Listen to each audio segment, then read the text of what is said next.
여러분 황현숙입니다. 우리 이전 강좌 이어서 전산세무 1급 지속적으로 기출문제 풀어보겠습니다. 자, 93회 이전 강좌 하나로 쪼개서 법인조정 쪽 진행했고요. 네, 두 번째 시간입니다. 마무리해야 되겠죠. 자, 3번 문제에는 업무용 수용자 관련 비용 명세서 작성하는 신규 문제가 출제가 됐다. 2020년도부터 출제되는 문제이고요. 자, 소득금액 조정 합계표는 사실상 직접적으로 조정해서 반영하는 문제이기 때문에 이 부분은 사실 부분치 정도 되고요. 그리고 아주 깊숙이 어려워지는 이중 조정 문제만 나오지 않는다면 크게 어려운 문제는 없는 거로 보여집니다. 자, 그리고 최저한세 관련된 문제가 또 출제가 됐습니다. 최저한세가 나왔다라는 건 우리가 일반적으로 세액공제 감면을 받을 때 무제한을 해주는 게 아니라 최소한 이만큼의 세금은 내야 합니다라는 부분이죠. 그래서 중소기업은 얼마는 산출세금을 내야 된다. 우리 세액공제 감면을 받아도 7%는 내야 되죠. 네, 그 부분과 관련된 거 작성 문제가 출제가 됐습니다. 최저한세 조정계산서를 작성하기 위해서는 법인세 과세표준 및 세액조정 계산서가 작성이 일정 부분이 돼야만 산출세액이 나오겠죠. 네, 그래야 조정 계산할 거니까요. 네, 그런 문제가 나왔습니다. 3번과 5번 때문에도 합격률 좋은 것 같지 않습니다. 네, 우리 실질적으로 합격률이 전체 이론부터 실기까지 놓고 봤을 때 난이도가 아주 높다라고 보긴 조금 어려워요. 제가 보는 관점에서는 제가 본다는 관점은 가리키는 관점이 아니고요. 다른 시험의 횟수와 비교해 봤을 때 회차와 자, 그런데 3번과 5번 때문에 합격률이 10%를 넘지 못한 거로 보여집니다. 7% 정도 합격률이 나왔습니다. 자, 준비들 다 되셨을 거고 이전 강좌를 듣고 연속적으로 들어오신 분들은 사실상 벌써 회사가 931번에 해강산업 주식회사가 열려 있겠죠. 네, 3번부터 들어가겠습니다. 다음 자료에 의하여 업무용 승용차 등록과 그리고 업무용 승용차 관련 비용 명세서를 작성하고 관련 세무조정을 반영해달라고 했습니다. 자, 2020년도 2월 12일 대표이사 이한강. 자, 전용 5인승 승용차, 그러니까 이한강 씨가 타고 다니는 5인승 승용차란 표현이겠죠. 그리고 차량 번호는 22조 8518. 차량 번호 오타 내지 말아주세요, 여러분. 채점을 전부 다 하는지 어디까지 했는지 모르겠지만 우리 승용차 등록을 하실 때 업무용 승용차 등록하실 때 차량 번호 국세청 전자신고에 변환의 문제가 있어요. 오류가 있으면. 그래서 반드시 정확하게 입력해야 된다라고 알아두시고 자, 주식회사 대여캐피탈과 무엇하였자 장기 렌트 계약을 했다. 자, 렌트라고 하는 건 임대업을 하는 사람들이죠, 여러분. 그럼 우리는 뭘 받아왔을까요? 당연히 세금 계산서를 받아왔다라고 하겠죠. 만약 여기가 리스였다. 우리가 리스는 금융과 운용이 있죠. 운용 리스겠죠. 자, 운용 리스였다라고 하시게 되면 세금 계산서가 아니라 계산서를 받아왔다. 이렇게 얘기할 겁니다. 자, 그래서 체결을 했다라고 되어 있고요. 그리고 계약 체결은 언제이다? 2020년 2월 12일 날 체결했다고 합니다. 전년도네, 여러분. 자, 왜냐면 금년도는 2021년도입니다. 렌트륜안에 가서 봤더니 금액이 물음표입니다. 그리고 매월 우리는 200만 원 부가가치세 포함 세금 계산서 수령했다. 벌써 제가 세금 계산서 받을 겁니다라는 얘기했고요. 그러면 여러분 지금 부가가치세법과 법인세를 비교해 봤더니 법인세에서 말하고 있는 업무용 승용차라고 부르고 있는 이 자동차는 우리 무슨 법? 부가가치세법, 저 그냥 부가세법이라고 쓸게요, 여러분. 네, 부가가치세법상 무슨 자동차에 해당한다라고 보시면 돼요. 공제받지 못하는 자동차. 그걸 우리가 뭐라고 부르죠, 여러분? 비영업용 승용 자동차라고 불러주고 계시죠. 그쵸? 저 소형자는 안 썼어요. 그래서 비영업용 자동차. 그럼 이런 비영업용 자동차라는 건 돈벌이 용도가 아니라는 거죠. 택스 회사이거나 그러니까 우리 운수업하는 분들 있잖아요. 그럼 택시 회사의 택시는 우리 똑같은 에쿠스라 하더라도 뭐로 봐요? 영업용으로 보죠. 노란색 번호판. 됐어요, 여러분? 근데 우리 지금 대표이사가 타고 있는 건 영업용이 아니잖아요. 비영업용이죠. 그럼 이 자동차는 매입세 공제가 된다, 안 된다? 안 된다. 그래서 우리는 이런 자동차 매입 매출 전표에 입력할 때 뭐로 입력해요? 54 불공으로 입력하죠. 그래서 부가세에서 54 불공이라고 불려지는 게 법인세에서는 업무용 승용차 관련 비용 명세를 작성해라 이렇게 얘기하는 거예요. 그러면 부가가치세 포함 200만 원은 우리 부가세에 해당되는 10% 공제가 안 되죠, 여러분. 그래서 우리 부가세에 포함되어 있는 200만 원 전액이 모두 다 뭐가 될 것이다? 우리 차량 유지비 내지는 임차료로 처리하겠죠. 그럼 지금 임차료 200만 원 곱하기 우리 1년은 몇 달? 12달. 그래서 렌트료는 얼마가 된다? 2,400만 원이 된다. 이렇게 얘기해 주시면 되겠죠. 그래서 부가세 공제 못 받아요, 여러분. 그럼 모두 다 비용 처리해 주시면 되잖아요. 자, 유류 때는 360만 원이 있다라고 하고요. 임차 기간은 보험 기간과 동일하다고 합니다. 그래서 2020년도 2월 12일부터 2022년도 2월 11일까지로 계약이 되어 있고, 자, 거리는 지금 현재 전기에서 넘어온 거리는 18,500이고 출퇴근 거리는 5,000, 출퇴근 외 업무 거리. 여러분 업무 거리 여러분 출퇴근이 아닌 업무 거리는 얼마가 있다? 우리 1,000. 그러면 여러분 출퇴근에 대한 부분을 타고 다니는 자동차 운행 거리도 우리 무엇으로 인정하고 있다? 업무 거리로 인정을 해요. 그래서 우리는 업무로 사용한 건 몇이 된다? 6,000이 되는 거예요. 자, 단기에 총 주행 거리는 얼마이다? 6,000. 그런데 지금 그중에 일부는 출퇴근, 일부는 업무. 그러니까 지금 실제 거리가 일치해요? 일치하지 않아요? 일치하죠, 여러분. 이렇게 되면 우리는 운행기록부를 작성했다라고 했으니까 이 작성에 의해서 업무에 사용한 거리는 모두 다 100%가 업무용으로 들어갑니다. 그럼 지금 우리가 차량 유지비라고 해서 썼던 유류세 360만 원은 업무와 관련 없는 비용은 없는 거예요, 여러분. 네, 그대로 100%다 인정이 되겠네요. 자, 기타 자리 갔더니 코드 1번 자리에 005 뺐고요. 판매 관리부의 차량으로 등록해 주시고 업무 전용 보험은 가입하였다. 당연히 가입했어야 되겠죠. 보험 기간은 상기에 명기가 되어 있고요. 자, 작업의 순서는 누구부터? 차량 등록부터 갑니다. 그럼 여러분 차량 등록부터 가셔야 되는 거니까 우린 업무용 승용차 등록부터 가시면 되겠죠. 네, 업무용 승용차는 어디에 있냐면 여기 기초정보관리에 업무용 승용차 등록이란 메뉴가 있죠. 네, 이 메뉴에 가서 등록을 해주시면 되겠습니다. 전 화면 좀 옆으로 밀어놓고 갈게요. 자, 코드 번호 1번이라고 했으니까 우리는 0001이라고 넣어주시면 되시고 차량의 번호 오타 내지 마시라고 했어요, 여러분. 22조인가요? 네, 22조. 몇 번이 여러분? 8518. 네, 넣어주시면 되고요. 차종은 뭐라고 넣어주시면 되고 우리 지금 승용차라고 줬죠, 여러분? 다른 거 준 거 있어요? 없죠. 이름은 안 줬으니까요. 이름 주면 이름 써주시면 되고요. 승용차. 자, 사용이고요. 고정자산 계정 과목 등록하는 얘기 한 적 있을까요? 별다른 얘기는 한 적 없는데 여러분 우리 이거 차량 문방구로 등록하겠죠? 네, 그러면 차량 문방구 208번 넣어주시면 되고요. 그리고 이게 고정자산 등록에도 등록되어 있다라면 불러올 수 있어요. 근데 그런 얘기는 한 적은 없으니까 계정 과목만 등록하고 내려옵니다. 자, 취득일자라고 하는 건 우리 소위 말해서 자동차를 샀다. 그러면 취득일자가 있겠죠? 나 빌려 쓰기로 했다. 그럼 계약하고 실제 빌려 쓰기 시작한 날짜가 있죠? 네, 그 날짜를 넣어주시면 됩니다. 그래서 계약일자가 아까 2020년 2월 12일이었고 그때부터 타기 시작했어요. 자, 그리고 대표이사 이한강 씨가 타고 있기 때문에 판매 관리부 차량으로 가자. 그럼 몇 번? 우리 800번대 판관비 처리한다. 자, 사용자 부서는 지금 누구로 가면 될까요? 대표이사 이한강 씨인데 여러분 부서를 알 수가 있어요? 우리 부서. 아래쪽 기타에 가면 판매 관리부라고 되어 있죠, 여러분. 그래서 관리부라고 써주시면 되겠네요. 그래서 관리부라고 넣어주시고요. 자, 그리고 사용자 직책은 대표이사라고 넣어주시면 되고 사실 그런데 여러분 관리부 대표이사 사용자 성명은 말 그대로 진짜 관리적인 측면이에요. 5번, 6번, 7번은. 그래서 다방 공지할 때마다 이 자리를 입력하는 사람이 있고 입력하지 않는 사람이 있어요. 이 자리가 공란이라고 문제가 되지는 않거든요. 근데 제가 아까 왜 차량 번호라든지 이런 건 문제가 될 수 있다고 말씀드렸죠. 근데 그런 건 정확하게 들어가야 합니다. 자, 그리고 사용자 성명은 이한강 씨라고 줬으니까 입력합니다.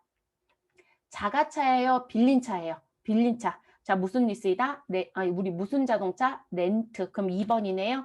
자, 임차 기간은 2020년 2월 10일부터 2022년 2월 11일까지입니다.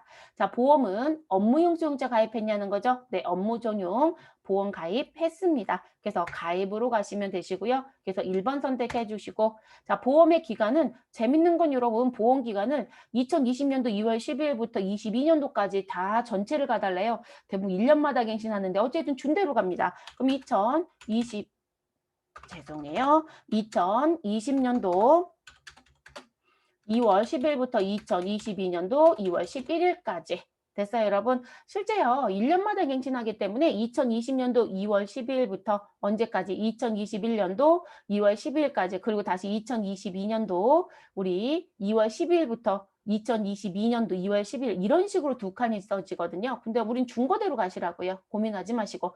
자, 그리고 운행기록부는 지금 현재 작성했대요, 안 했대요? 했대요. 그러면 운행기록부 사용 여부는 여로 갑니다. 자, 전기 2월 돼서 들어온 누적거리는 18,500 넣어주시고요. 자, 출퇴근 사용을 하고 있느냐. 우리 왜 업무에만 쓰고 업무 시간 끝나면 회사에 주차장에 파킹해놓고 그냥 퇴근하기도 하거든요. 그리고 근데 그런 분들은 출퇴근 사용거리가 없는 거죠. 근데 그렇지 않다라면 여로 해주셔야 되겠죠. 우리는 여 맞아요. 자, 그리고 출퇴근 거리는 얼마라고 줬냐면 5천이라고 줬습니다. 됐을까요? 그리고 자택과 근무지에 대한 부분은 별도로 준 거 없으니까 우리가 입력할 부분은 없어요. 그래서 이렇게 넣어주시고 마무리하시면 되는 부분. 그러면 차량에 대한 거는 등록을 한 거죠, 여러분? 네, 업무용 수용차 등록은 마무리가 됐습니다. 그럼 창 닫아주시면 됩니다. 자, 그리고 이제 두 번째 어디에 가자? 업무용 수용차 관련 비용 명세서에 갑니다.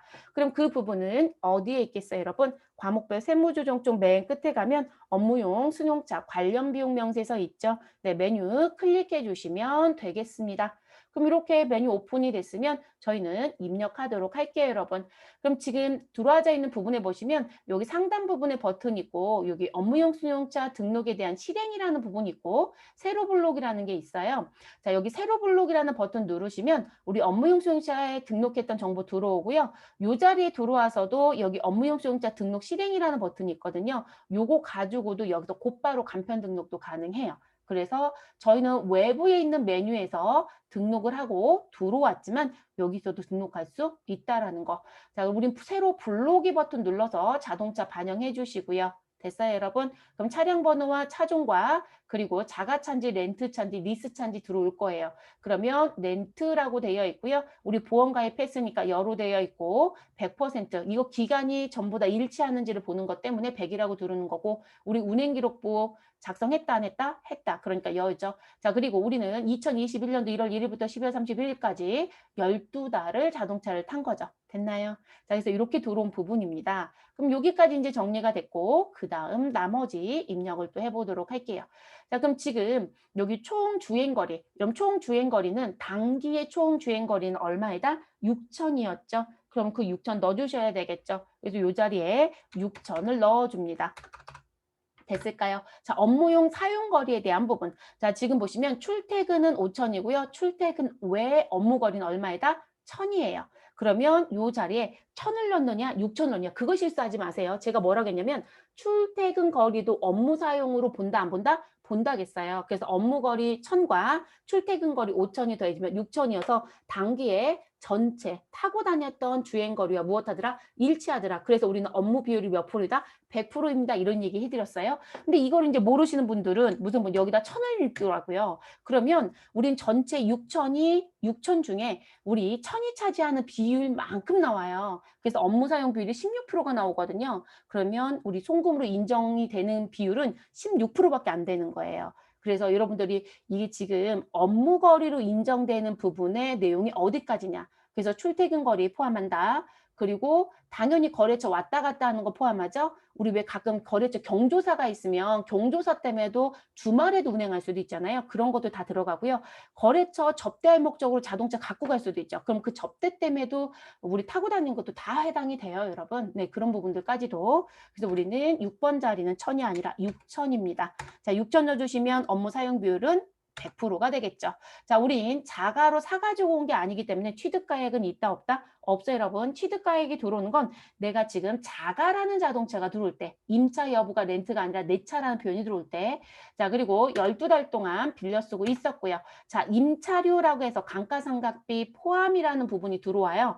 자, 그러면 임차료에 감가상각비 포함이 있고 감가상각비 상당액짜리라고 해서 12번과 13번 자리가 있습니다. 자, 이게 이제 조심할 게 뭐냐면 여러분, 우리가 일반적으로 무슨 자동차, 렌트 자동차이다 라고 하면 임차료 금액을 감가상각비로 인정을 해서 그 금액이 인정이 됩니다. 그런데 우리 리스 자동차는 감가상각비 상당액이란 표현을 써요. 그래서 지금 렌트차와 리스차의 입력 자리가 달라요.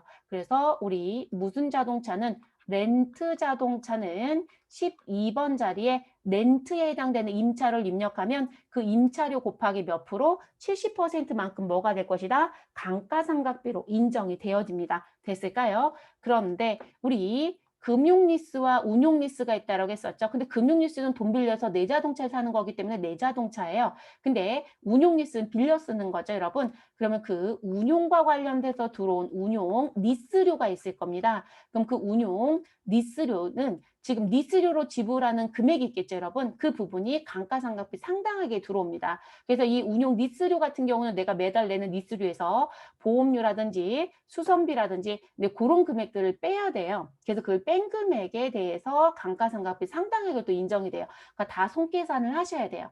지금 여러분들이 지금 퍼펙트 전산세무 1급 책을 구입해서 보셨다라면 기출문제만 풀지 마시고요. 기출문제에서는 나온 문제만 있을 거잖아요. 근데 이 업무용증자 관련된 부분에 렌트 차였을 때, 리스 차였을 때, 자가 차였을 때 요건 다 드렸어요. 예제가. 그래서 손으로 계산해보는 예제도 있고 프로그램 입력해보는 예제도 있고 왜냐면 이게 렌트와 운용리스 했을 때 운용리스 같은 경우는 이 감가상각비 상당액에 대한 부분 중에 내가 그 금액에서 빼야 되는 금액들에 대한 부분이 정확하지 않으면 7%를 계산해서 빼는 규정도 있어요. 그거 계산해서 넣으셔야 돼요. 그래서 요건을 좀 보셔야 됩니다. 그러니까 렌트 같은 경우는 좀 쉬운 쪽이에요. 리스보다는. 입력적인 부분이나 우리 관리하는 부분의 내용을 놓고 봤을 때 그래서 입력의 위치가 좀 다르다라는 거 알아두셔야 되고요. 자, 그러면 저는 지금 임차료 12번 자리에 우리 아까 계산했죠, 여러분? 우리 12달치 200만 원 곱하기 12에서 2,400. 그럼 요 자리에 2,400만 원을 입력합니다. 됐을까요? 그러면 제가 아까 뭐라고 말씀드렸냐면 자, 운용리스는 이 자리에 급발원이라고 했어요. 계산해서 넣으셔야 된다고 했고 자, 렌트는 이 자리에 넣어서 몇 프로? 70%. 그럼 계산기 한번 눌러봐야죠. 정말로 제가 입으로 70%를 하겠는데 자, 2,400만 원에 저희는 이 자리 곱하기 표시를 해주면 되고요. 자, 소수점이 또 들어와야 되죠. 참 불편합니다. 이 소수점 매번 할 때마다 고쳐야 돼서. 자, 그래서 전 소수점 바꿔놨고요. 그리고 우리 70%니까 0.7 해주면 되겠죠. 0.7. 자, 그러면 1680 딱 맞게 들어왔죠? 그래서 이게 상황이 조금 달라요, 여러분. 그래서 우리가 계산하실 때 렌트는 이 자리에 넣어서 70%가 곧바로 들어오겠지만 운용리스는 이 자리에 들어가는 금액이 계산이 되져야 돼요. 그게 조금 의미가 달라요. 그래서 조심들 하셔야 되는 부분. 그래서 제가 일부러 이렇게 표시해드린 부분인데요. 어찌됐든 그 리스료라는 부분도 임차료의 관점은 맞아요. 그런데 입력에 대한 관점을 좀 따져보실 게 좀 있어요. 그래서 제가 일부러 화살표로 이렇게 표시해드렸고 입력하는 위치 넣어서 금액 맞게 들어온지 다 확인하시라는 거예요. 우리는 맞게 들어온 것까지는 확인이 됐습니다. 그래서 70% 들어왔고요. 자, 그리고 우리 유류비가 얼마 있었다? 360만 원이 있었습니다. 빌려 쓰는 거니까 보험은 우리가 내지 않았겠죠. 네, 수선비 저희가 내는 거 없을 거고요. 자동차세도 저희가 내지는 않습니다. 됐을까요, 여러분? 그럼 일단 이렇게 해서 정리를 하고 나면 우린 업무 비율이 100%이기 때문에 360만 원 유류비는 100% 모두 다 업무 사용 금액으로 인정이 됩니다. 근데 문제는 뭐냐면 여러분 이 감가상각비 상당액이라고 얘기하는 감가상각비 같은 경우는 실질적으로 내 자동차이든 아니면 빌려 쓰는 거든 리스의 자동차이든 연간 1년 동안 내가 빌려 타거나 1년 동안 운행하고 있었다라면 얼마까지만 인정하겠다? 800까지만 인정을 해요. 그러면 2,400만 원 곱하기 70%인 감가상각비 상당액이 800만 원이 넘죠, 여러분. 지금 800 안 넘어요? 1680이니까 넘는 거죠? 그럼 문제는 뭘까요? 이 1680만 원이라고 해서 나와져 있는 이 금액이 전부 다 인정이 되지는 않더라는 거죠. 그래서 이 1680만 원 중에 얼마만 송금이다. 800만 원만 송금이 되는 거거든요.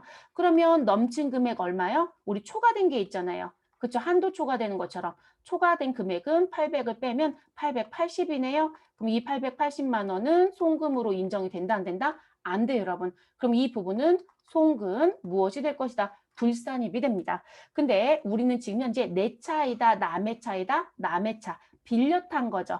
자, 내 차라고 하면 감가상각비 금액에 대해서는 유보를 시키는 게 맞아요. 근데 내 차가 아니기 때문에 유보를 시킬 수가 없죠. 우리 자동차 누구 거이다? 대여 캐피탈 거예요. 그렇기 때문에 이 송금 불산입되는 부분의 소득 처분은 무엇으로 가야 된다? 기타 사회, 유출로 가야 돼요. 그래서 업무용 승용차는 감가상각비에 대한 소득 처분이 모두 다 유보가 되지 않습니다. 그래서 지금 내 자동차는 유보가 될 수 있지만 남의 자동차를 빌려서 타거나 리스였을 때는 무엇으로 간다? 기타 사회, 유출로 정리가 됩니다. 그럼 이 880만 원 기타 사회 유출 처리하면 저희는 그럼 돈은 나간 건데 이거 계속 비용 인정이 안 되나요? 아니에요. 여러분 비용 인정은 됩니다. 근데 이 부분에 대해서는 언제? 우리 800만 원이 최대 한도예요. 감가상각비로 인정되는 금액이. 그러면 다음 연도에 가서 한도가 남는다라면 그때 가서 무엇 할 수 있다? 송금으로 추인할 수 있어요, 여러분. 송금 추임. 그러니까 그래서 이게 이월명세 관리가 돼요, 여러분. 여기 3번 자리 가시면 감가상각비 상당의, 그러니까 감가상각비라고 하는 건 우리 자가는 그냥 감가상각비로 끝나요. 근데 빌려 타는 거, 리스나 렌트 같은 경우는 상당액짜리에 들어가서 정리가 돼야 되거든요. 그럼 그 부분에 대해서 한도 초과된 금액이 있으면 무엇한다? 이월한다. 제가 벌써 880만 원이다라는 거 얘기했죠. 그럼 지금 13번에 송금 불산이 880이 들어오고 그 880만 원에 대한 금액이 요 38번 자리에 들어오는 거예요. 그러면 2월하는 명세에 들어오는 거죠. 그럼 지금 현재 내년에 가서 2022년도에 가서 한도가 남았다. 그럼 저는 송금 추인 얼마 할 수 있다? 800만 원 할 수 있겠죠. 최대로. 됐어요, 여러분? 근데 우리는 한도는 300밖에 안 남더라. 그럼 여기가 800이 아니라 300만 원만 한도 추인하겠죠. 그럼 남겨진 거 얼마는 580은 또 다음 연도에 가서 송금으로 추인하는 거예요. 그럼 송금 추인하고요. 그럼 송금 추인한다는 얘기는 송금 산입하라는 얘기잖아요. 그럼 송금 산입하시고 소득 처분은 뭐로 간다? 기타 처분합니다. 기타 처분. 이것까지 기억을 하셔야 업무가 다 끝나는 거예요. 반드시. 시험이 지금 초창기이기 때문에 항상 그 해 거만 낼 수도 있는 소지는 있어요. 그런데 그 다음 해 건 어떻게 할 건지 생각을 해보셔야 되겠죠. 실무자들도 많이들 어려워하시고 혼선을 많이 빚는 것 중에 하나예요. 그래서 실무자들 수업해보면 제일 많은 사고가 뭐냐면 모든 감가상각비 한도 초과를 유보로 해놓으신 분들이 계세요. 자기 차가 아닌데. 여러분 유보라는 관점은 자산이 증가하거나 자산이 감소하거나 부채가 증가하거나 부채가 감소할 때 쓸 수 있는 부분이에요. 내 차가 아닌데 어떻게 자산 부채가 증가 감소가 돼요? 그렇게 나올 수가 없어요. 그래서 기타 사회 유출이고 추후에 한도가 있다라면 그때 가서 송금 추인하고 기타 처분한다. 이렇게 간다는 거죠. 됐을까요? 그래서 2월 명세를 지속적으로 관리한다는 거. 자, 그거까지 가져가시면 되는 거고요. 자, 그럼 우리는 일단 감가상각비 한도가 넘치는 건 얘기를 했네요. 자, 그러면 이제 여기도 고민해 볼 게 뭐 이거예요. 자, 우리가 임차료로 지출했던 게 2,400만 원이고요. 그리고 유류대가 360만 원이거든요. 그럼 두 금액을 더하면 1년 동안 이 자동차와 관련돼서 나간 돈은 얼마에다? 2,760만 원인 거죠. 네, 2,760만 원. 자, 이 중에 감가상각비로 뺀 금액은 얼마에다? 감가상각비 상당액으로 뺀 금액. 자, 우리 감가상각비 상당액으로 뺀 금액은 1,680만 뺀 거죠. 이 금액 중에 1,680만 원인, 그러니까 임차료로 지불했던 금액 중에 70%만 감가상각비 상당액으로 본다고 했으니까 그래서 70%에 해당되는 금액만큼까지만 감가상각비 상당액으로 들었습니다. 그럼 여러분 1,760에서 1,680을 빼면 남겨져 있는 잔액이 있죠. 자, 남겨져 있는 금액. 그럼 유류대 360만 원 말고도 2,400에서 1,680을 뺀 거. 됐어요, 여러분? 두 개를 더하면 되는 거니까. 그럼 2,760만 원에서 1,680을 빼면 저 손계산기 잠깐 쓸게요. 프로그램 계산기 안 띄우고요. 자, 그러면 27600에서 마이너스 16800을 빼주시면 우리는 1,080이네요. 됐어요, 여러분? 그러면 여기 잔액 1,080만 원. 자, 그럼 요 금액에 대한 건 우리 무슨 부분은 단기의 비용으로 봐줄게 이렇게 가는 거예요. 그래서 요 부분을 우리는 무엇으로 본다? 비용이구나 라고 봐요. 그러니까 우리가 대부분 유류대 360만 들어가는 줄 아는데요. 그렇진 않아요. 왜냐하면 유류대가 있고 임차료가 있는데 그 두 금액에 대한 걸 합치면 실질적으로 우리는 전체 지출된 건 2,760이거든요. 여기 임차료로 지불했던 12번의 금액과 우리 유류대로 지급했던 360만 원 더하면 2,760이에요. 근데 그중에 감가상각비로 인정하는 건 1,680밖에 안 들어갔단 말이에요. 그러면 2,400에서 1,680을 뺀 나머지 금액에 대해서는 모두 다 일단 무슨 부분? 이 업무용 승용차와 관련된 비용으로는 봐줘요. 그리고 이 부분에 대해서 업무 비율이 얼마인지를 곱해요. 그래서 업무 비율을 무엇해라 곱해서 그 비율만큼만 송금으로 인정이 돼요. 그리고 그 금액이 실질적으로 인정되는 그러니까 만약에 업무 비율에 대한 부분이요. 우리가 여기가 100%가 아니다. 운행일지도 안 썼었다라고 하면 최대 얼마까지만 인정이 된다? 1,500까지밖에 인정이 안 되죠. 근데 우리는 운행일지를 썼고 그 부분이 총 주행거리와 업무에 사용한 거리가 같기 때문에 우리는 업무 사용 비율이 6,000분의 6,000에 대한 거 계산해서 100%가 나온 거거든요. 그러니까 업무 사용 비율이 100%이니까 우리는 실질적으로 관련된 비용으로 보는 1,080은 모두 다 뭐가 된다? 업무 사용 금액으로 인정이 돼서 송금 불산입 금액은 없어요, 여러분. 됐을까요? 그게 이 자리에서 하는 거예요. 업무 사용 금액에 대한 부분. 그러면 1,680 들어온 거 보이시죠? 그리고 1,080 들어온 거 보이시죠? 그러면 다시 제가 화면을 깨끗이 정리를 할게요. 자, 여기 있었던 1,680 감가상각비는 일단 단기 상각비 상당액으로 들어오고 자, 그리고 2,400에서 1,680을 뺀 금액과 그리고 얼마 360만 원 더해진 금액은 관련 비용으로 들어오게 됩니다. 그 중에 업무 비율이 100%니까 그대로 다 들어왔지만 만약에 여기 업무 사용 비율이 100%가 아니라 제가 가정을 70%로 해볼게요. 그러면 우리 지금 현재 관련 비용이라고 했었던 금액 남겨져 있는 게 1,080이었단 말이에요. 그쵸? 여기에 100%니까 그대로 다 들어왔지만 70%이면 어떻게 될 것이다. 이게 업무 비율이 70%. 그러면 여러분 7, 8에 56이고 7이 들어오는 거네요. 자, 그러면 그거 계산해 보시면 되는 거죠. 그럼 여러분 얼마 나와요? 756만 원? 자, 그러면 756만 원에 대한 것만 업무 비용이 돼요. 그럼 이 자리가 1,080이 들어오지 않고요. 이 자리가 얼마만 들어온다? 756만 원만 들어올 거예요, 여러분. 됐을까요? 그리고 지금 그렇게 들어왔던 부분에 대한 금액이 지금 무슨 부분이 될 것이다. 756만 원은 업무 사용인데 지금 현재 1,080에서 빠진 그러면 저는 여기서 마이너스 하면 324만 원이죠. 그럼 그거는 324만 원은 업무하고 관련이 없다는 얘기가 되잖아요. 그럼 이 부분은 이제 뭐가 될 것이다? 송금 불산입이 돼야 되는 거구나. 이런 원리가 되는 거예요. 그러니까 지금 저는 아예 눈으로 시각적으로 보여드리는 부분이에요, 여러분. 그래서 756만 원에서 우리가 지금 들어온 금액은 70%는 업무의 금액으로 보지만 30%는 업무 비용이 아니잖아요. 그러면 업무 외 사용으로 들어간다고요. 그리고 이 부분은 송금 산입이다, 송금 불산입이다. 이 부분은 송금 불산입이 될 거예요. 그래서 여기 송금 불산입 합계 금액에 합산이 되어집니다. 됐을까요, 여러분? 근데 그렇게 움직이는 부분이에요. 그래서 여러분들이 조금 신경을 좀 쓰셔야 되는 부분입니다. 근데 지금 저희 거 같은 경우는 그런 내용이 없어요, 여러분. 그래서 항상 내용을 보실 것. 그리고 업무 외 사용으로 들어오는 금액이 있다. 그럼 여러분, 지금 이 부분에 들어오는 금액은 무엇으로 정리를 해야 될까요? 자, 특히 28번에 있는 금액, 제가 이제 30%가 그런 상황이었다라고 하면 자, 이 자동차 누가 타고 있죠? 대표이사 이양가. 여러분 대표이사는 회사의 임직원에 해당이 되죠? 그러면 이 부분은 송금 불산입이 되고 소득 처분은 뭐로 간다? 상여 처분이 됩니다. 자, 이 부분이 배우자가 타고 다니고 있었다. 근데 그 배우자는 회사에 근무를 아예 안 한다. 그럼 기타 소득 처분이 될 수도 있겠죠. 만약에 주주였다? 그러면 배당 처분이 될 수도 있겠죠. 뭐 처분될 수 있는 건 어떤 요건이든 다 들어올 수 있어요. 그래서 그런 정리가 또 이루어진다라는 것까지 알아두셔야 되는 부분입니다. 저희는 관련 비용은 100%다 인정이 된다. 됐어요, 여러분? 우리 교재 부분에 해설 부분들도 한 번쯤은 봐주세요, 여러분. 제가 설명드린 부분들. 그래서 우리 임차료는 70%만 해당이 되고 거기에 업무 비율만큼만 인정이 된다. 근데 업무 비율이 100%이기 때문에 우리는 1,680만 원에 대해서 100% 계산한 온 금액이 그대로 들어왔다. 그런데 문제는 감가상각비 상당액으로 인정되는 한도는 얼마이다? 800만 원이다. 그렇기 때문에 업무 사용 부분에 1,680이 들어왔다 하더라도 한도가 초과된 880만 원에 대해서는 송금 인정이 안 된다는 거예요. 네, 그거 이제 말씀을 드린 부분인 거예요. 됐을까요? 요거는 업무 외로 빠지는 건 없는 거고요.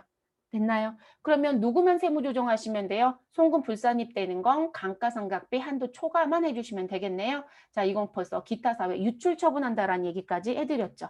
그러니까 지금 문제는 어려웠던 문제는 아니에요. 사실 제가 볼 때는. 근데 이제 처음 만나셨던 분들은 조금 어렵다라고 느꼈겠죠.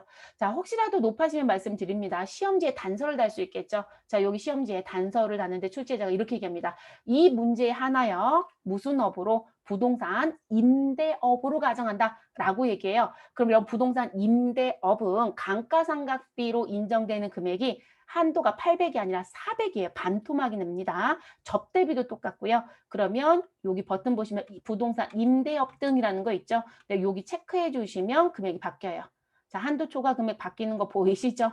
됐어요, 여러분? 그래서 지금 문구도 꼭 확인하시고 우리는 아니에요, 여러분. 그래서 우리는 880으로 정리합니다. 더 하실 건 없습니다. 자, 다 끝났으니까 상단에 조정 등록 F3번 눌러주시고 880만 원에 대해서 송금 불산입 처리하고 마무리하도록 하겠습니다. 저는 직접 입력 버튼 누를 거고요. 그리고 감가상각비 상당액 한도 초과라고 그대로 그냥 넣어주시면 되겠습니다.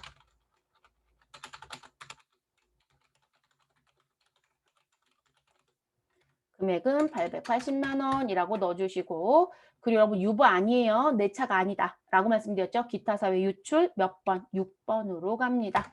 자, 자가차였을 때 뭐로 간다? 유보가 맞습니다. 그러면 이렇게 넣어주시고 종료. 그리고 배점은 6점 줬습니다. 종료시켜 주시고 마무리하도록 하겠습니다. 저장해 주시면 되고요. 네, 이 메뉴는 또 저장 버튼이 있었는데 제가 그냥 닫아서 이런 상황이죠. 그 다음 문제 넘어가겠습니다. 네 번째 문제입니다. 다음 자료를 보고 소득금액 조정 합계표를 작성하시오라고 되어 있고요. 배점은 6점입니다. 저는 하나씩 하나씩 설명하면서 곧바로 입력할게요, 여러분. 그러면 소득금액 조정 합계표는 어디에? 소득 및 과표 계산 아래에 소득금액 조정 합계표 및 명세서라고 하는 서식이 있죠. 네, 서식 열어두시고 우리 나와져 있는 요건 정리시켜 주시면 되겠습니다. 자, 저는 직접 입력 버튼 눌러놓고 쓸 거라서요. 상단에 직접 입력 F6번 눌러놓고 시작하겠습니다. 자, 세금과 공과라는 계정 과목에 213만 5천 원이 있다. 그런데 대표이사 개인 차량 취득세. 자, 여러분 회사 차량과 관련된 취득세였다라고 하면 취득 원가로 봅니다. 그런데 그 부분은 우리 즉시상각 의제에 해당이 되기 때문에 감가상각 조정해서 직접 정리해야 되는 거여서 여기서 별도의 세무 조정을 하지 않습니다. 근데 여기선 문제는 이거죠. 회사 차량이 아니라 누구이다? 대표이사 개인 차량이다. 아니 여러분 개인 차량 취득세를 왜 회사가 내줘요? 회사가 내줄 이유가 있다 없다? 없죠 여러분. 그러니까 이 부분은 당연히 송금이다. 송금 불산입이다. 송금 불산입이 돼야 되겠죠. 저는 손불이라고 쓸게요. 그래서 송금 불산입이 됩니다. 그리고 대표 이사이다라고 했으니까 우리는 소득 처분은 뭐로 가면 된다? 상여라는 것으로 소득 처분해 주시면 되겠죠. 됐을까요? 자, 곧바로 입력하자라고 말씀드렸으니까 송금 불산입 쪽에 가서 곧바로 입력하겠습니다. 자, 과목은 그냥 계정 과목은 세금과 공과 치시면 되겠죠? 네, 세금과 공과라고 넣어주시고요. 아, 여기 나는 취득세라는 것도 넣고 싶어요. 그런다고 문제될 건 없다. 자, 금액은 얼마이다? 213만 5천 원. 그리고 상여 처분은 몇 번이다? 4번 선택해 주시면 되겠습니다.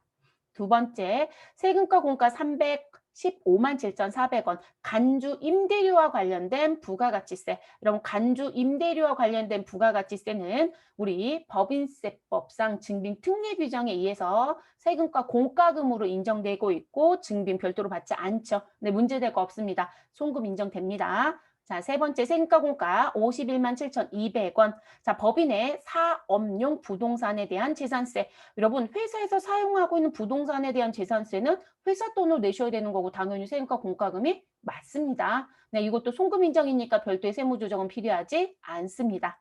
자, 보험료 580만 원 있습니다.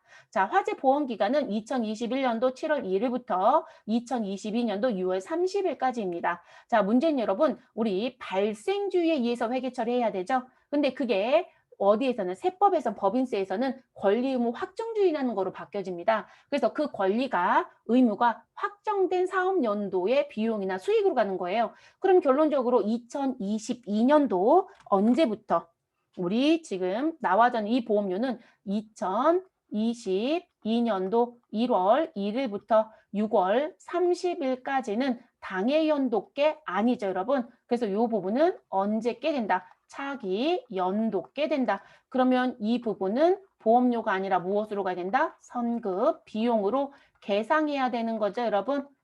됐어요, 여러분? 근데 지금 내용에 계상을 안 했다는 문제가 생기는 거죠. 그럼 저희 요 부분 580만 원에 대한 부분이 1년치잖아요. 그쵸? 1년치. 근데 지금 1월 1일부터 6월 30일까지면 6개월이네요. 그럼 딱 절반이죠. 그럼 580만 원 곱하기 12달 중에 6개월치만큼은 성급으로 가라. 그럼 여러분 이거 계산하시면 얼마 나오나요? 290만 원이 되겠죠? 네, 290만 원. 자, 얘는 송금이에요? 송금 불산입이에요? 자, 요 부분은 당연히 송금 불산입이 됩니다. 근데 다음 연도에 가서 이제 지금 현재 성급비용 계산하시고 차기 연도에 가면 이 성급비용 계산했던 부분은 비용으로 바꿔줄 거잖아요. 그렇죠, 여러분? 그러면 금년도에는 자산이지만 다음 연도엔 비용이 되는 거니까 우리 무슨 처리하셔야 돼요? 유보 처분해놨다가 다음 연도에 가서 유보 감소시켜 주시면 되겠죠. 그래서 유보 처분합니다. 유보 발생. 그럼 송금 불산입 쪽에 가서 정리시켜 주시면 되겠죠. 선급 비용이라고 그냥 넣으시면 되죠, 여러분. 그래서 선급 비용이라고 넣어주시고 보험료라고 넣어줍니다. 금액은 290만 원이라고 계산이 됐고요. 유보 발생 1번 선택하시면 되겠습니다. 그 다음 문제. 자, 이자 수익입니다. 자, 우리 대변의 이자 수익 86만 4천 원이 있었다. 근데 국세 환급금과 관련된 이자이다.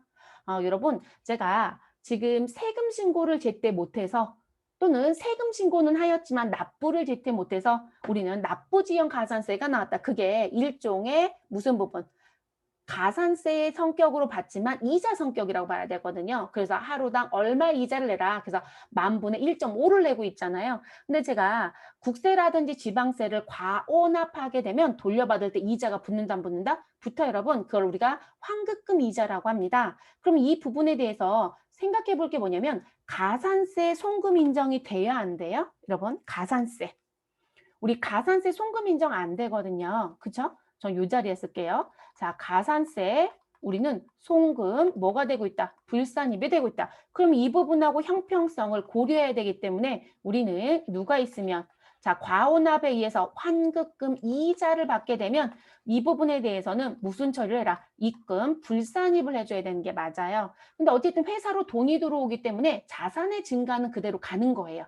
다만 세금에 대한 건 내지 말아라. 그러니까 우리 자본은 바뀔 일이 없죠. 그때 처분하는 소득 처분이 뭐가 된다? 기타 처분이라고 얘기하죠. 그래서 환급금 이자. 그러니까 환급금은 세무 조정에 대한 걸 따져볼 일이 있을 수 있어요. 근데 이자는 아니라는 거예요. 환급금이 문제가 아니라 이 환급금에 대한 이자는 가산세가 송금 불산입이 되기 때문에 형평성 고려 부분으로 인해서 환급금에 대한 이자는 입금이 아니라 입금 불산입이 되어야 합니다.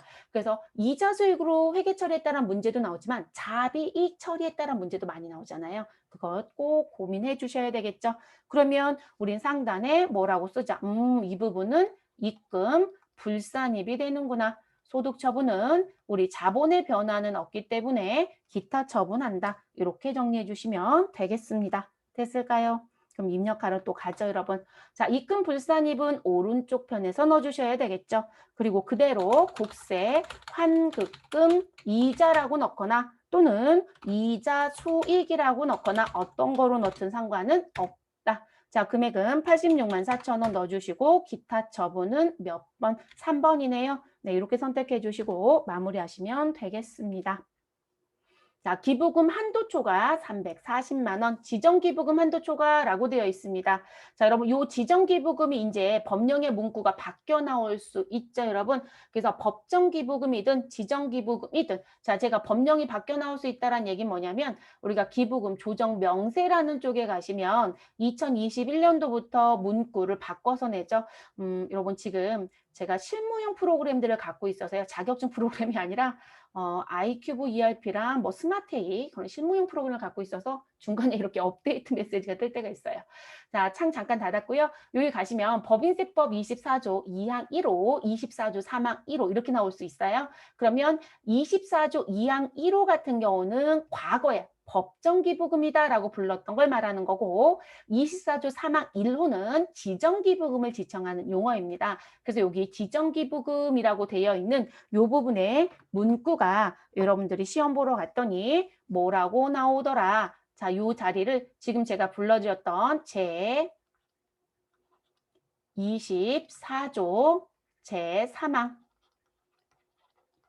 그리고 몇 조요? 1호. 자, 이렇게 나오면 우리가 과거부터 불렀던 지정 단체이다. 이렇게 보시면 되겠습니다. 그러면 여러분 법정에 속하는 단체의 기부금 한도 초과이든 지정에 속하는 기부금 한도 초과이든 우리는 소득금액 조정 합계표에 반영한다 안 한다? 안 해요, 여러분. 자, 이론상의 법령에서는 기부금 한도 초과가 있으면 송금 불산입하고 기타 사회 유출 처분합니다 라고 합니다. 이론상에서는. 그런데 그 부분을 왜 소득금액 조정 합계표에서 별도의 세무 조정을 하지 않냐면 우리가 법인세 과세표준 및 세액조정 계산서에 가면 법인세를 계산하는 계산 구조에 누가 있더라? 기부금 한도 초과가 있거나 우리 초과된 부분 중에 금년도에 송금 산입한 게 있으면 우리 무슨 부분? 법인세 과세표준 세액조정 계산서에서 직접 무엇한다? 반영해서 조정을 해버려요. 그렇기 때문에 이론상에서는 송금 불산입 기타 사회 유출이지만 별도의 세무 조정을 조정 합계표에 반영해서는 안 돼요. 그러면 이중 조정이 돼요. 왜냐하면 소득금액 조정 합계표에 반영한 건 여기 소득 조정금액 102번과 103번 자리에 들어오거든요. 그럼 벌써 여기에 송금 산입, 송금 불산입으로 정리했는데 이 자리 와서 또 한다? 그러면 이중 조정이 되잖아요. 이해되셨을까요? 그러니까 이론상으로는 맞는 거예요. 그러니까 대부분들이 이론 문제에 무슨 부분?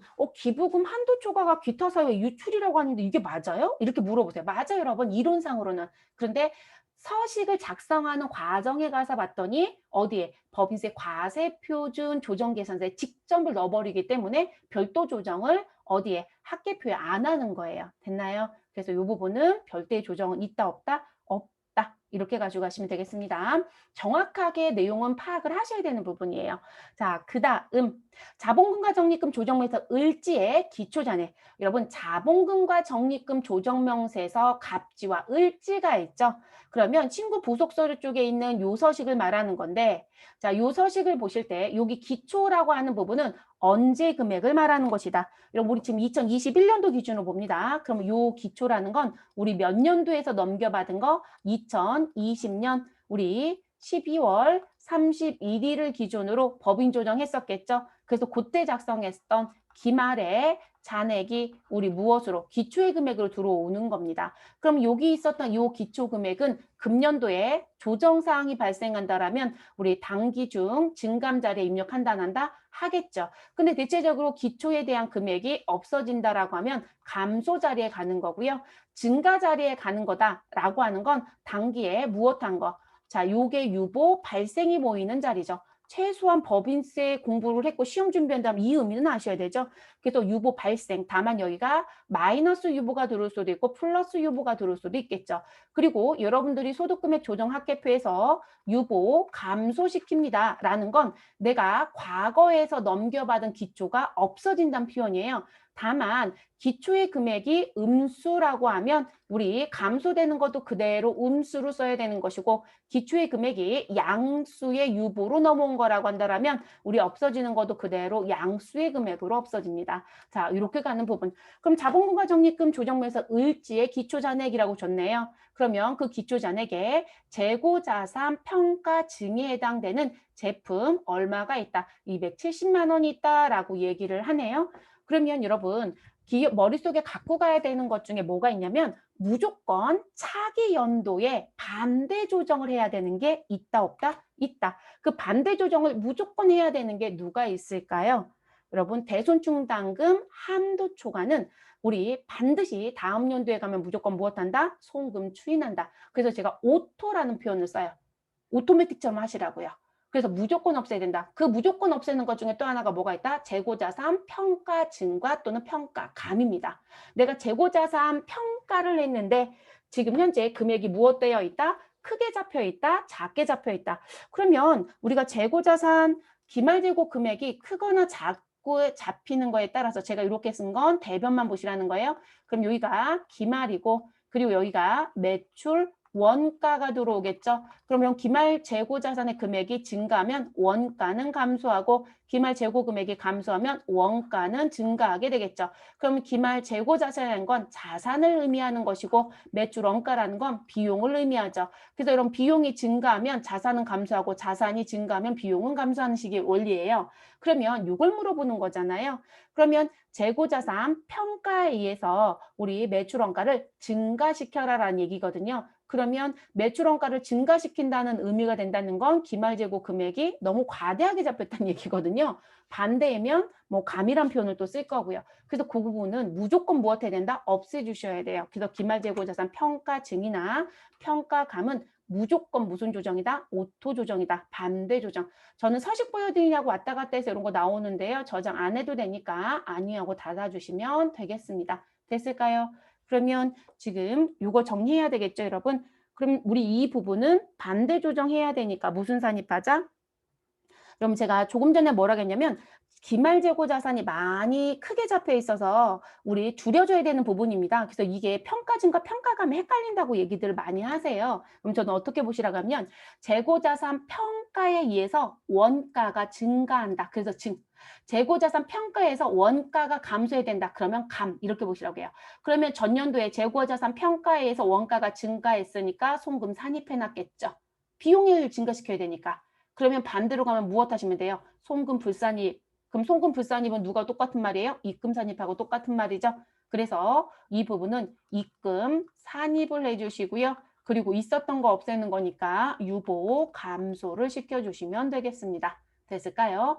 자, 아래 거까지 같이 볼게요, 여러분. 자, 성급비용 기초잔해 260만 원이 있는데 화재 보험이고요. 보험의 기간은 2020년 7월 1일부터 2021년도 6월 30일까지. 그럼 여러분 금년도 무슨 부분? 6개월치에 대한 부분이 있다라고 봐주셔야 되겠네요. 근데 이것도 여러분 조심할 건 뭘까요? 전부 다 입력해도 될까요? 입력 안 해야 될까요?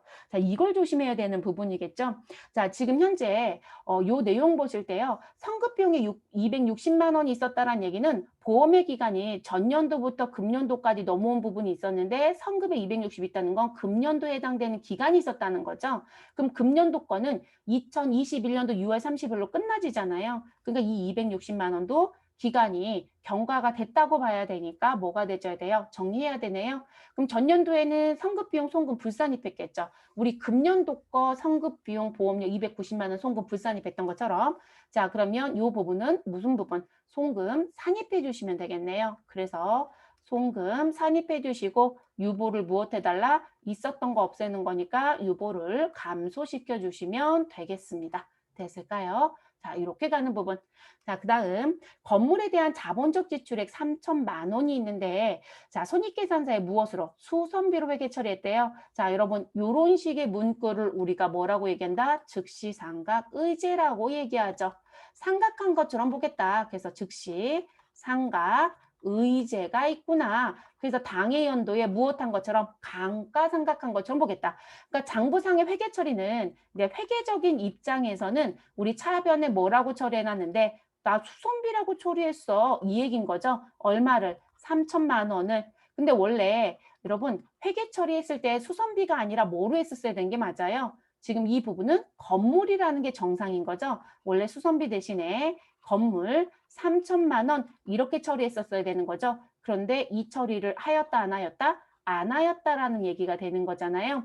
그러면 법인세에서 뭐라고 얘기했다? 아니 회계에서 비용 처리했어? 그래. 그러면 법인세에서는 무슨 처리? 그냥 너가 차분에 쓴 그 수선비는 감가상각비 처리한 거로 볼게 라고 얘기합니다. 그래서 감가상각비 얼마? 3천만 원 처리한 거로 볼게. 이렇게 되는 거죠. 근데 여러분 감가상각비는 법인세 규정에 가면 뭐가 있다? 한도 규정이 있죠. 그래서 지금 이 즉시생각 의제에 해당이 되는 건 무슨 부분? 우리 한도를 계산해서 여러분 한도 내에 무슨 계산을 한다? 시부인 계산을 한다라고 하죠.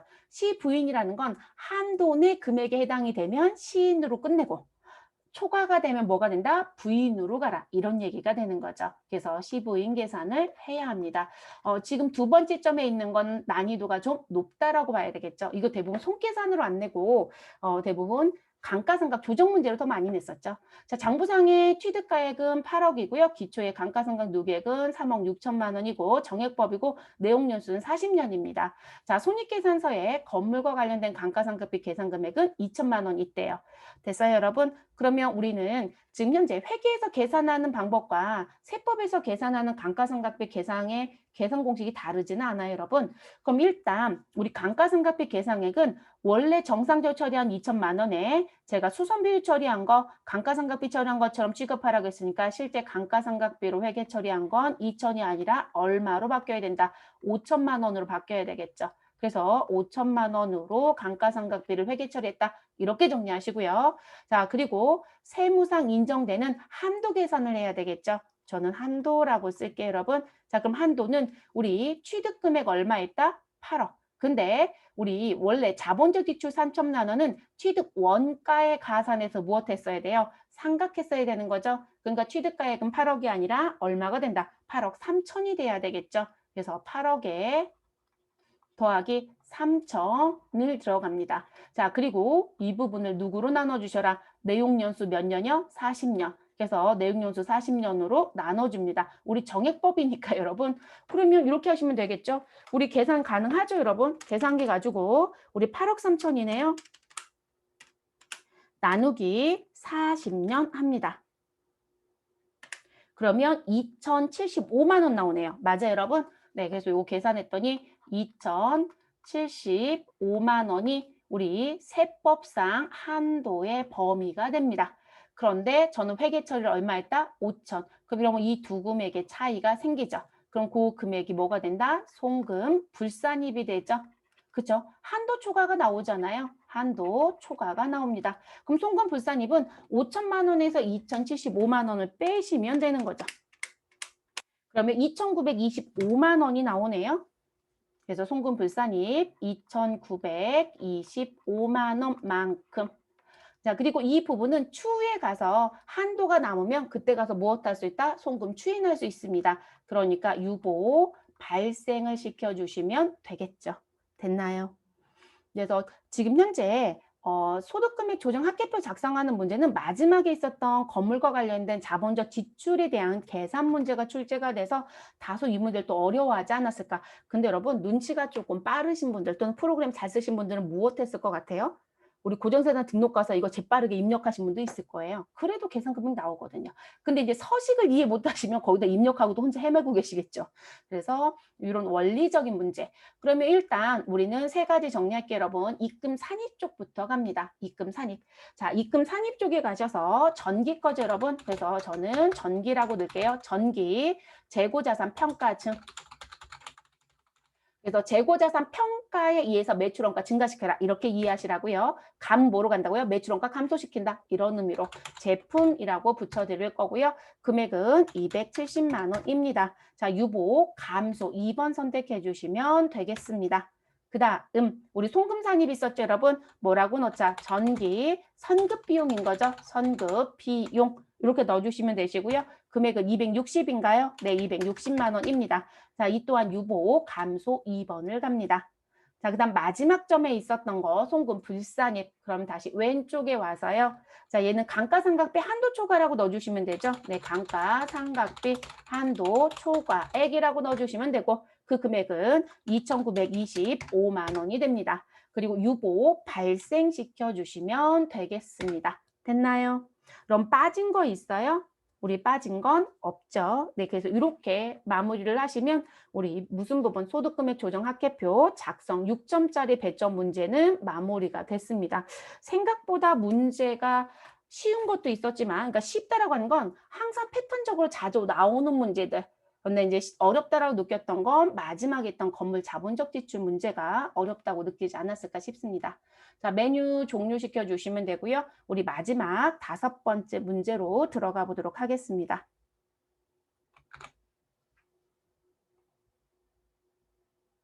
다음 자료만을 참조하여 세액 공제 조정 명세서 3번 서식. 자, 중 어디에 대한 부분? 3. 당기 공제 및 2월액 계산 탭, 그리고 최저한세 조정 계산서, 그리고 법인세 과세 표준 및 세액 조정 계산서를 완성하시오.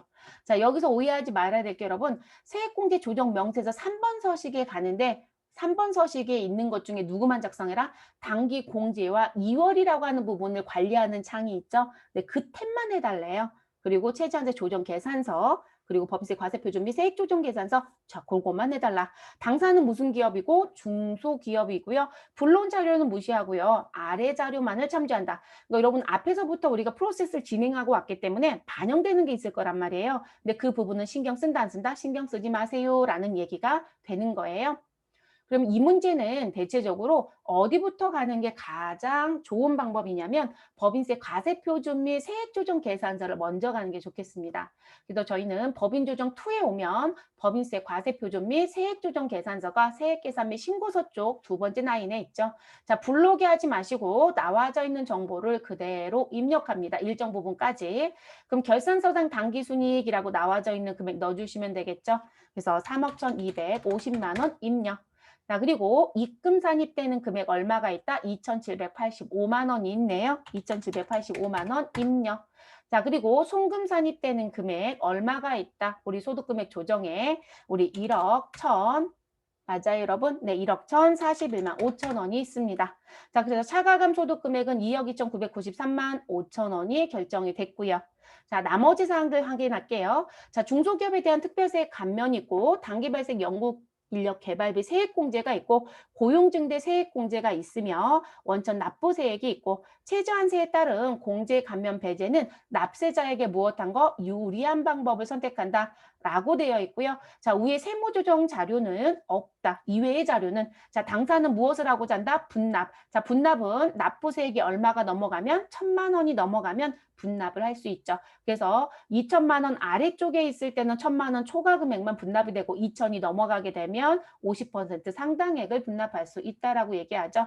자, 고용 인원은 전년도와 동일한 것으로 가정한다. 여러분, 이 문구는 무슨 얘기시냐면 우리 상당 부분의 고용 증대에 따른 세액 공제가 있어요. 그럼 이 고용 증대라는 건 전년 대비 당해 연도 고용 인원이 증가하게 되면 그 증가한 인원만큼 일정 금액만큼 공제를 받을 수 있는 부분입니다. 그리고 고용 증대에 따른 세액 공제 같은 경우는 우리가 그 해를 포함해서 3차년도까지 공제를 받을 수 있는 부분이거든요. 그래서 이제 그 부분을 공제받는 제도라고 봐주시면 되시는 부분이고요.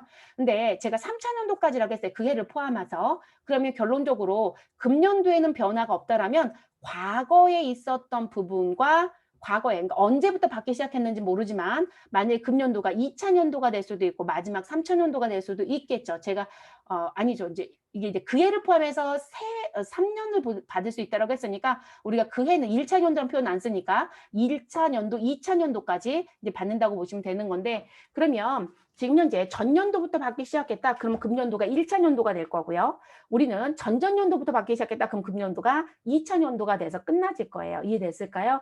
자, 고용 인원은 전년도하고 동일한다라고 했으니까 감소 인원은 없으니까 전년도에 받았던 거 금년도에도 다시 받는데도 문제가 없습니다. 그래서 지금 지문해 봤더니 700만 원 세액공제가 있는데 전기에서 2월 받은 거 350이 있고 단기분에 350이 있다. 그리고 여러분 2월 된 거하고 단기분이 같이 있을 땐 2월 된 걸 먼저 받고요. 그리고 단기분을 공제를 받습니다. 그리고 단기분이 올해 공제를 못 받으면 무엇할 수 있다? 우리는 일정 기간 동안 2월하에 또 공제를 받을 수 있죠. 네, 그래서 2월액이 또 나와져 있다라는 거.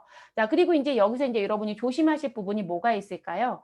자, 여러분 지금 우리 그 최저한세에 따른 공제 감면 배제는 납세자한테 유리한 거 써달라 이렇게만 써줬어요. 근데 이런 문제가 나왔을 때 또 하나 고민할 게 세액 감면과 세액 공제가 중복으로 되느냐라는 걸 고민해 보셔야 돼요. 이 문제가 난이도가 좀 있었던 문제예요. 최저한세 계산 때문에도 난이도가 있지만 지금 또 하나 부분은 뭐냐면 중소기업 특별세액 감면이라는 게 있고 그리고 연구인력 개발비 세액 공제가 있고 고용 증대가 있었는데 자 일반적으로 여러분 무슨 부분 요 세 가지를 놓고 봤을 때 중소기업에 대한 특별세액 감면을 받게 되면 또 다른 감면은 공제받을 수 없고요.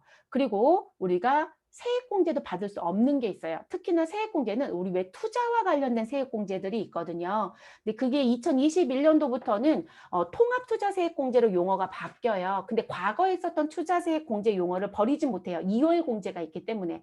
그런데 어쨌든 금년도부터는 통합투자세액공제로 바뀝니다. 용어가. 근데 그 통합투자세액공제가 말 그대로 시설 투자 관련된 공제 조항이거든요. 그러면 그 세액 공제도 받고 중소기업 특별세 감면도 받을 수 있느냐? 아니, 못 받아요. 이해되셨어요? 못 받습니다. 그래서 기본적으로 중소기업에 대한 특별세 감면을 받으면 우리 또 다른 세액 감면은 받을 수 없다라는 거 머릿속에 갖고 가시고, 그리고 세액 공제도 안 되는 게 맞다. 다만 이렇게 가요. 다만 지금 나와져 있는 고용증대 세액공제가 있잖아요, 여러분. 네, 이 고용증대 세액공제는요, 중복공제가 가능해요.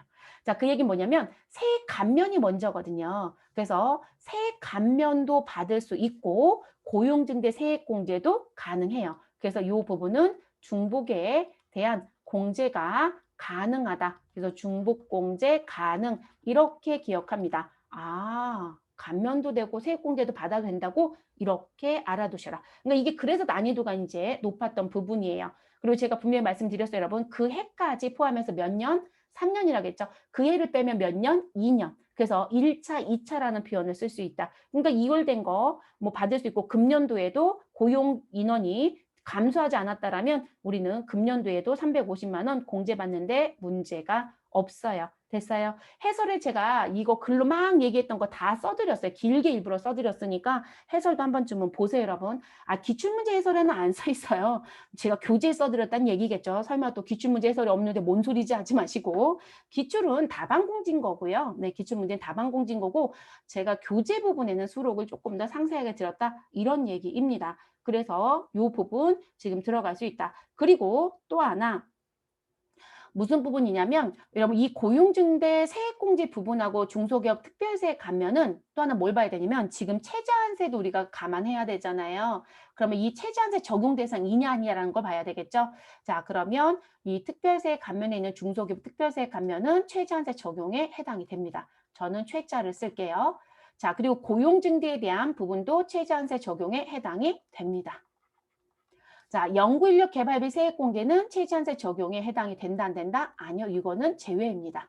최저한세 제외 조항에 들어갑니다.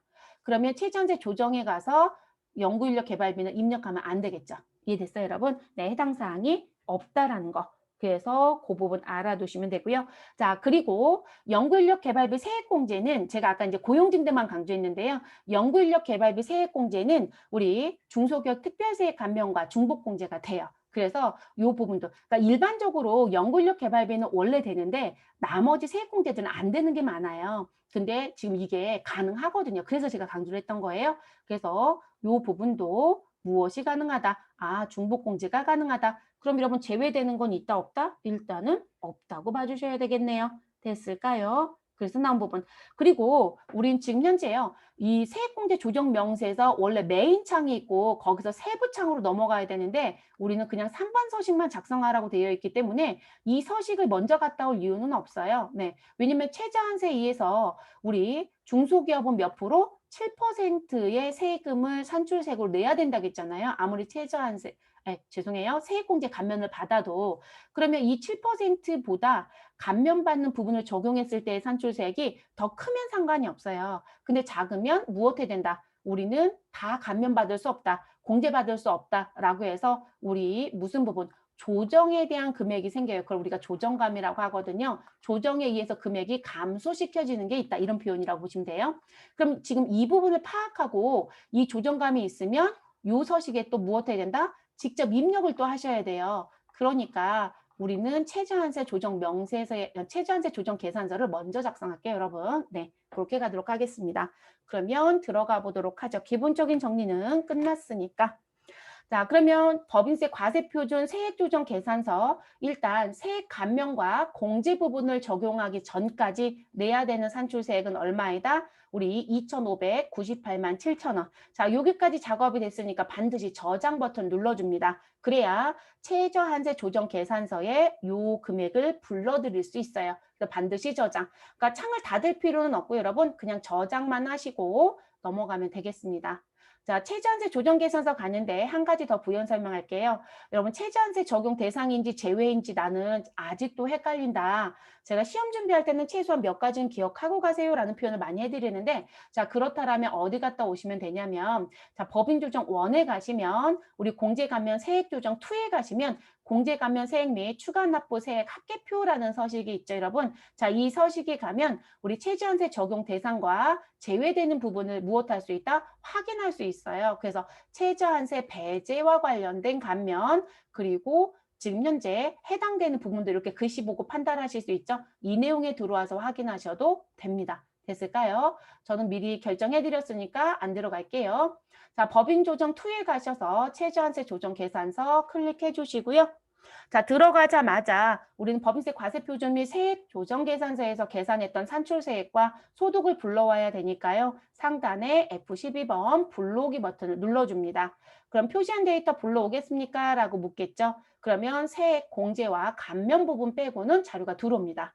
그럼 일단 여러분 세액 공제 감면을 적용하기 전까지는 자, 내용을 들어가서 봤더니 얼마? 산출세액 2,598만 7천 원이죠. 자, 그리고 7% 계산했더니 1,609만 5,450원. 그러면 여기까지는 어찌됐든 우리 무슨 뭐 최저한세보다는 많네요. 자, 그러면 우리는 무슨 부분? 세액 감면과 세액 공제를 넣어볼게요. 그러면 최저한세 적용 대상이 아닌 연구인력 개발비는 빼고 그럼 중소기업 특별세액 감면 부분은 우리 몇 번 자리? 123번 감면세액 자리에 입력합니다. 자, 519만 7,400원 넣어주시고요. 자, 그리고 세액공제는 무슨 부분? 고용증대 세액공제라고 해서 나와져 있는 거 전기에서 2월 된 350과 단기분 350인 얼마? 700. 그럼 이 자리에 700만 원을 입력합니다. 자, 그랬더니 여러분 무슨 문제가 생기냐면 자, 지금 세액공제 감면을 안 받았을 때 최소한 또는 감면을 받아도 최소한 얼마의 세금을 내야 된다? 1,609만 5,450원을 내야 된다. 근데 당신이 세액 감면과 공제를 받게 되면 2,598만 7천 원에서 지금 세액공제 감면 금액이 빠져서 1,378만 9,600원만 내더라는 거죠. 그럼 문제는 뭐냐면 여러분 우리 최소한 내라는 세금보다 적게 내는 거죠. 그러면 최저한세인 1,609만 5,450원이라는 금액에서 마이너스 우리 세액공제 감면 뺀 감면 후 세액이란 자리요. 요 라인의 금액 1,378만 9,600원. 자, 요 금액을 뺐더니 우린 얼마만큼 230만 5,850원은 무엇할 수 없다. 우리 세액공제 감면 받을 수 없다가 되는 거예요. 이런 걸 뭐라고 한다? 아, 세액공제 감면 다 받지 말고 조정해서 감소시켜. 이런 표현이라는 거예요. 그래서 뭐라고 뜬다? 조정감이라고 뜨는 거죠. 그러면 이제 여기서 여러분이 고민할 건 무슨 부분? 아, 그러면 감면 쪽에서 조정해야 되나요? 아니면 세액공제 쪽에서 조정해야 되나요? 여러분 세액공제죠. 왜냐면 감면은 2월이 안 돼요, 여러분. 네, 세액 감면은 2월이 없어요. 그러니까 그 해 못 받으면 끝이에요. 됐어요, 여러분? 그러니까 우린 누구를 먼저 적용해라? 감면을 먼저 빼고 그리고 나서 우리 조정감은 어느 쪽에서? 세액공제 쪽에서 정리합니다. 그럼 우리 이 금액 메모해야죠. 이 금액을 어디에 넣어야 된다? 3번 단기공제 및 2월액 계산에 가서 입력을 해야 되니까 그래서 여러분들은 시험지에 조정감 금액을 메모합니다. 저는 이 자리에 조정감이라고 쓸게요. 그래서 우리는 230만 5,850원의 조정이 있다. 자, 그리고 우리 세액 감면에 대한 건 얼마 그대로 받는다? 519만 7,400원을 그대로 받는다. 그리고 세액 공제에 대한 건 얼마만 받아라? 700만 원이 아니라 우리 얼마? 여기 있는 금액만 공제가 된다는 얘기가 되는 거예요. 그래서 469만 4,150원. 됐어요, 여러분? 그럼 이 두 금액 합계를 미리 내놓을게요. 자, 그래서 우리 미리 계산 좀 할게요. 그러면 지금 요거 미리 계산하시면 얼마가 되죠? 여러분들 계산기 다 있으실 거니까 저 계산기 좀 열게요. 자, 그럼 지금 우리가 최저한세 적용 대상에 의해서 세액공제 감면을 받을 수 있는 금액은 감면과 관련된 519만 7,400원에 더하기 우리 세액공제 부분 469만 4,150원. 자, 요 금액. 그래서 실질적으로 우리 실제 공제 감면 받을 수 있는 금액은 989만 1,550원이겠네요. 됐을까요? 그럼 제가 이거 왜 여기까지 계산할까요? 법인세 과세표준 및 세액조정 계산서에 최저한세 적용 대상 자리에 가서 내가 받을 수 있는 금액을 이 금액으로 넣어주셔야 돼요. 네, 그렇기 때문에 미리 계산 다 하는 거예요. 됐을까요? 그래서 이 조정감은 어디에 간다? 3번 서식에 가는 거고, 자, 이 금액은 어디에 입력해야 된다? 법인세, 과세, 표준 서식에, 그래서 법인세 과세 표준 및 세액계산서에 가서 입력해야 돼요. 그래서 미리 정리했습니다. 얼마든지 서식은 열어서 보시면 돼요. 그러니까 뭐 문제가 되지는 않습니다. 됐을까요? 그래서 나온 부분이고요. 그러면 저희는 정리를 하도록 하겠습니다. 자, 요것도 저장은 해주셔야 되겠죠, 여러분? 네, 저장해 주시고요. 그리고 저는 일단 창은 닫도록 하겠습니다. 자, 그리고 나서 어디에 가자? 우리 3번 서식에 갈게요. 자, 세액공개 조정 명세서 3번 서식에 들어가시고요. 그리고 메인 창은 작업해달라는 얘기가 없습니다. 그렇기 때문에 우린 세액공제 원에 대한 서식은 작성하지 않아도 되고요. 우리는 무슨 부분? 당기 공제 및 2월액 계산이라는 템만 작성을 합니다. 그럼 지금 여기에 들어오는 건 세액 감면은 들어오지 않고요. 연구인력 개발비하고 고용증대만 들어오면 되겠죠. 그래서 구분란에 가서 F2번 눌러주시면 해당되는 부분 찾을 수 있죠. 자, 우리 그럼 연구인력 개발비는 최저한세 적용이다, 최저한세 적용이 아니다. 아니에요, 여러분. 그럼 연구, 인력 개발비, 세액공제, 최저한세 제외라는 걸 선택을 하셔야 되겠죠. 그래서 이거 확인을 해주시면 되시고, 됐을까요? 그래서 제외 부분 선택해 주시고요. 사업연도 몇 년이죠, 여러분? 2021년도입니다. 자, 당기분의 금액은 얼마라고 되어 있죠? 350만 원입니다. 자, 그리고 이 당기분 그대로 무엇 하시면 된다? 공제 받으시면 되겠죠. 그래서 요 공제 금액에 이 350을 넣고요. 단기 공제 대상에 350을 넣어주시면 되겠습니다. 그리고 최저한세 적용 대상이 아니기 때문에 116번 자리에 미공제에 따른 금액을 입력할 자리는 해당 사항이 없습니다. 그럼 그대로 넘어오시면 됩니다. 자, 내려오셔서 두 번째 라인에 들어갑니다. 다시 F2번 눌러주시고요. 우리 고용 인원이 증가한 부분에 따른 공제를 받도록 하겠습니다. 자, 이 부분은 여러분 고용을 증대시킨이란 표현을 찾아주시면 돼요. 그래서 고용을 증대시킨 기업에 따른 세액공제라는 거 있으시죠, 여러분? 네, 요거 선택하시고 확인 눌러주시면 됩니다. 자, 근데 제가 뭐라고 말씀드렸냐면 우리는 언제 거부터 받아라? 2월 된 거부터 받아라. 자, 2020년도 거부터 넣을게요. 전년도라고 했으니까 2020년도 단기분이 아니라 반드시 몇 번 자리? 108번 자리 2월분에 넣습니다. 얼마요? 350만 원. 근데 여러분 아까 세액공제 여기 469만 4,150원이 무슨 부분이었던 거예요? 요 금액이 실질적으로 여기 700만 원 중에 요만큼은 공제가 되고 요만큼은 공제가 안 되는 거였던 거죠. 그러면 469만 4,150원은 2월 된 거 350보다 더 크니까 2월 된 건 그냥 전부 다 받으면 되겠네요. 됐어요, 여러분?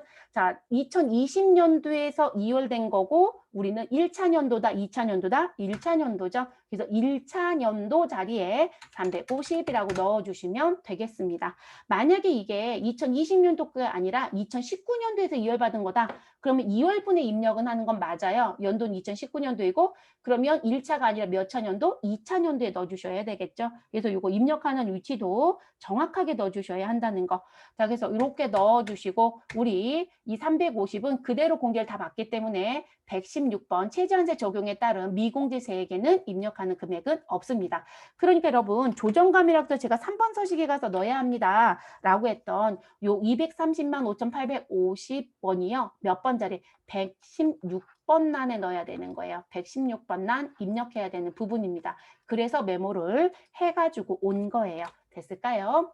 자, 일단 2월액은 그대로 공제받을 거니까 라인을 벗어납니다.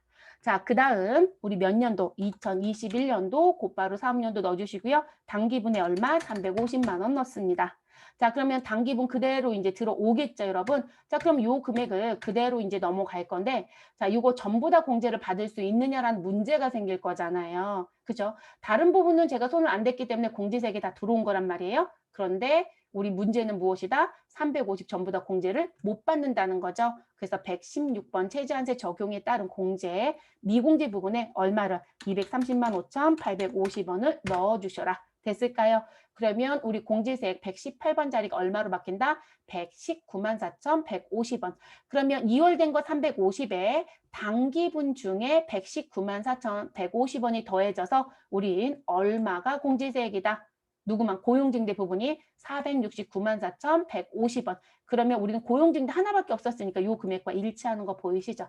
이게 이제 종류가 다양하면 전체 금액을 한번 좀 보셔야 될 거예요. 됐을까요? 지금 저희는 하나밖에 없으니까 딱 금액이 떨어지죠. 됐나요? 자, 이렇게 해서 마무리가 됩니다. 그래서 이렇게 넣어주시고 우린 정리합니다. 그러면 지금 공제 못 받은 건 다음 연도로 무엇 될 것이다? 2월 되는 거예요, 여러분. 이렇게. 그럼 다음 연도에 가면 또 1차 연도, 그 다음 연도에도 못 받았다? 그러면 그 다음 연도엔 2차 연도 이런 식으로 넘어가는 거죠.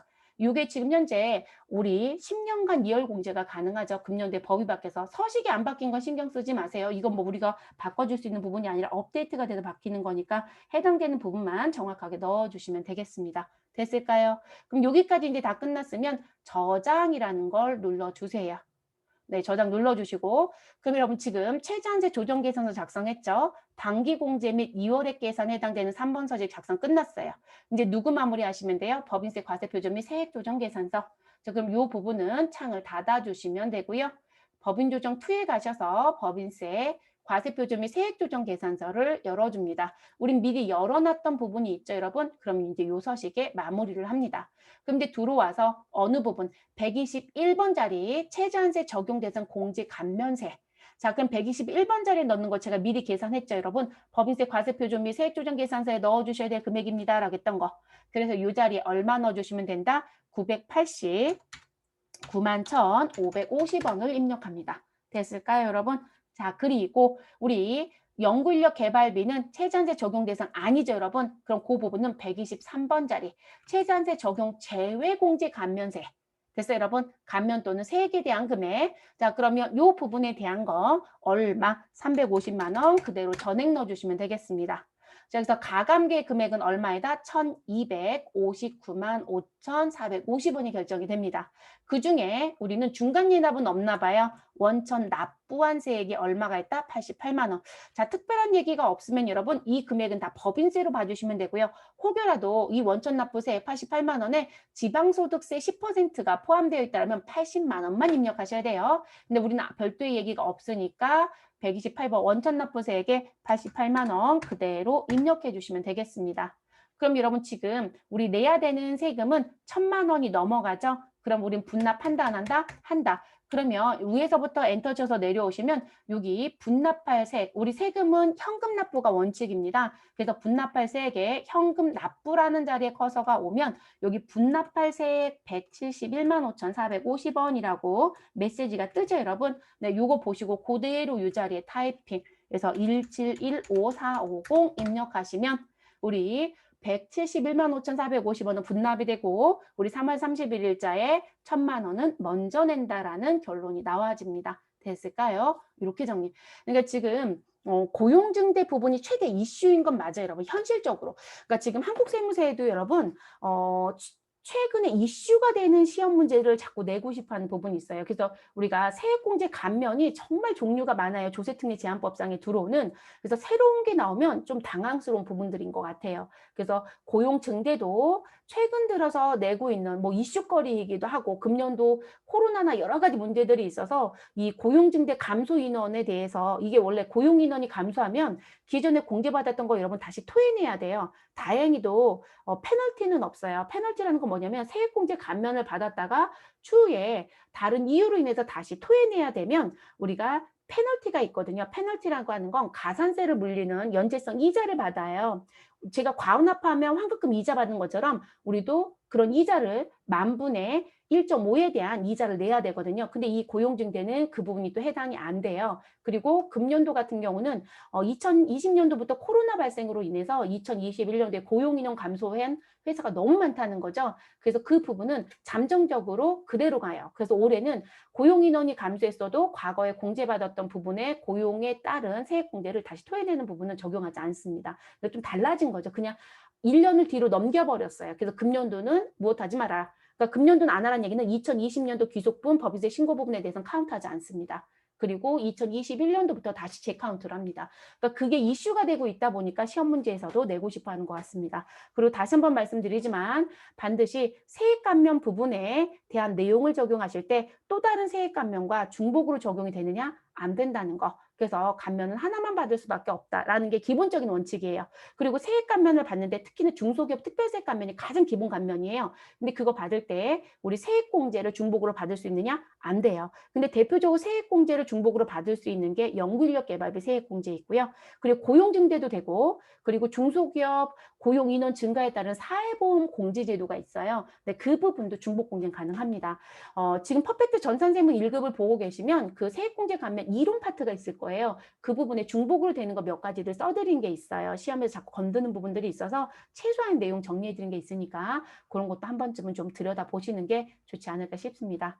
자, 오랜 시간 고생 많으셨어요, 여러분. 5번 문제는 이렇게 해서 마무리하시고 저장하고 나오시면 6점을 획득하는 거예요. 그러니까 지금 마지막 5번 문제도 서식 작성에서는 매우 어렵다? 아니요, 그렇다고 보이진 않아요. 왜냐하면 2월 부분에 대한 문제가 최초 문제는 아니에요. 자주 냈던 건 아니지만 2월 문제가 있었다라는 거. 근데 여기서 유의사항은 중복 공제가 가능하냐는 거. 만약에 중복 공제가 가능하지 않다라면 우리는 금액이 큰 쪽으로 받아야 돼요. 납세자한테 유리한 걸 가야 되니까. 이해됐어요? 그리고 제가 아까 이런 말씀 드렸어요. 세액 감면과 세액 공제가 모두 다 최저한세 적용이다. 그럼 조정감이 발생했을 땐 우린 어디서 정리하셔라? 세액 공제 쪽에서. 왜냐하면 세액 감면은 2월 공제가 된다 안 된다? 안 된다고 했죠. 네, 그거까지 말씀을 드렸습니다. 그래서 그런 내용까지도 좀 파악을 좀 해보셔야 되는 부분입니다. 자, 고생 많으셨고 여러분, 저는 다음에 또 다른 기출문제로 찾아뵙도록 하겠습니다. 수고들 하셨습니다.